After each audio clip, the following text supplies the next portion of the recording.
Howdy, howdy. Welcome back to another video. It is the 14th of August. It is Wednesday. It's 3 minutes past 4 p.m. as I'm recording this.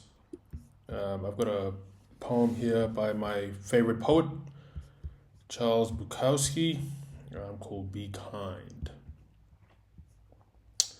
We are always asked to understand the other person's viewpoint, no matter how outdated, foolish, or obnoxious. One is asked to view their total error, their life waste, with kindliness, especially if they are aged. But age is the total of our doing. They have aged badly because they have lived out of focus. They have refused to see. Not their fault. Whose fault? Mine. I must hide my viewpoint from them, or fear of their fear. Age is no crime, but the shame of deliberately wasted life among so many deliberately wasted lives is.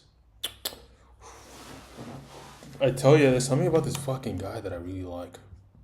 Just that last line. I think it talks about truth, or your understanding that sometimes your, especially nowadays with like cancel culture. I think it's often not encouraged, but if you have a different point of view to the mass, then just kind of quieten down. I definitely realized that in the office. When I was working at the office, it's more or less you just don't say it because you might upset somebody.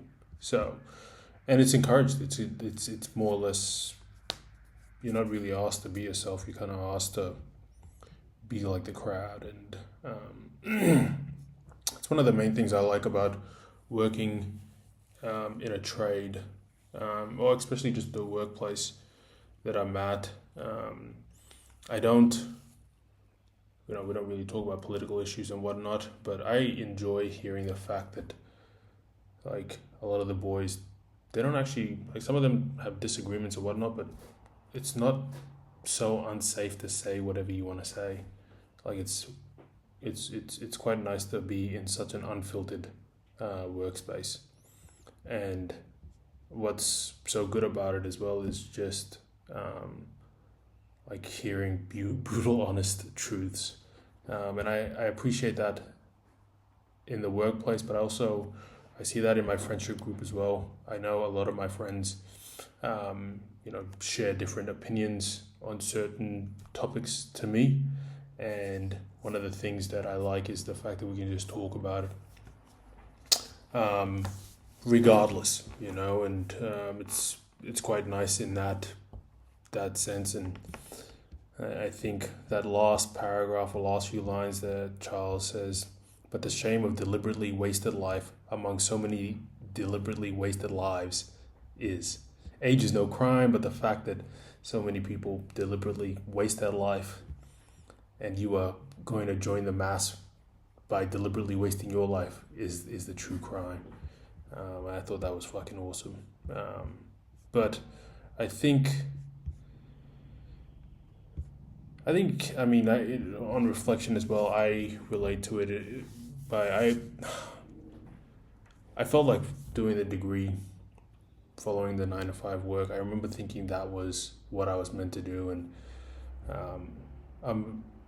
I have to reflect on myself in that instance because it was the first time I felt like I was jumping outside the rat race. I felt like I was leaving the pool that I was so ready and so determined to be a part of, and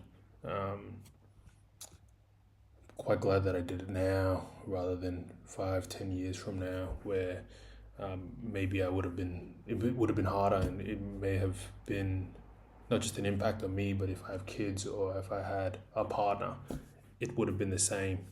And I think just reflecting again, it's this idea of going against the mass, and truly it would be a wasted life to follow the mass if it wasn't for you. I think that's what I got out of it. Because a lot of the time, I remember in the office, you kind of have to hide your viewpoints on certain things. I felt like I had to put a mask on every day because I wasn't particularly enjoying my work at the time. Um, I mean, being in the office, and you kind of just brave up and go back into it. So, yeah.